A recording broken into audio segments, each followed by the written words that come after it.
Mark chapter 3. Another time Jesus went into the synagogue, and a man with a shriveled hand was there.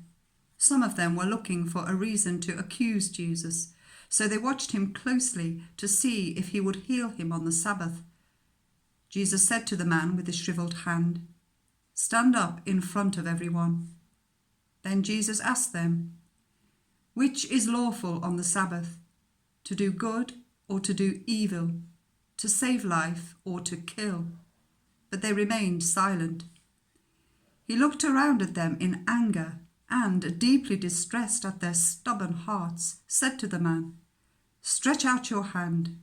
He stretched it out, and his hand was completely restored.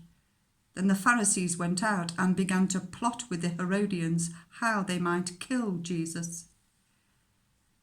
Jesus withdrew with his disciples to the lake, and a large crowd from Galilee followed.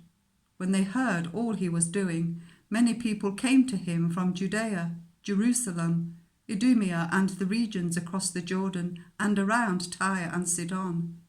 Because of the crowd, he told his disciples to have a small boat ready for him, to keep the people from crowding him.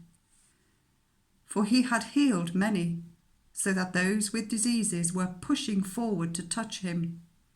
Whenever the evil spirits saw him, they fell down before him and cried out, "You are the Son of God." But he gave them strict orders not to tell others about him. Jesus went up on a mountainside and called to him those he wanted, and they came to him. He appointed 12 that they might be with him, and that he might send them out to preach and to have authority to drive out demons. These are the 12 he appointed: Simon, to whom he gave the name Peter; James, son of Zebedee, and his brother John. To them he gave the name Boanerges, which means sons of thunder; Andrew, Philip, Bartholomew, Matthew, Thomas, James, son of Alphaeus, Thaddeus, Simon the Zealot, and Judas Iscariot, who betrayed him. Then Jesus entered a house, and again a crowd gathered, so that he and his disciples were not even able to eat. When his family heard about this, they went to take charge of him, for they said, "He is out of his mind."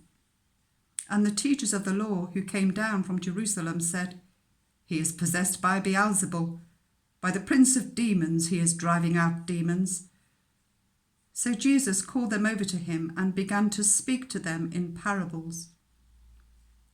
"How can Satan drive out Satan? If a kingdom is divided against itself, that kingdom cannot stand. If a house is divided against itself, that house cannot stand.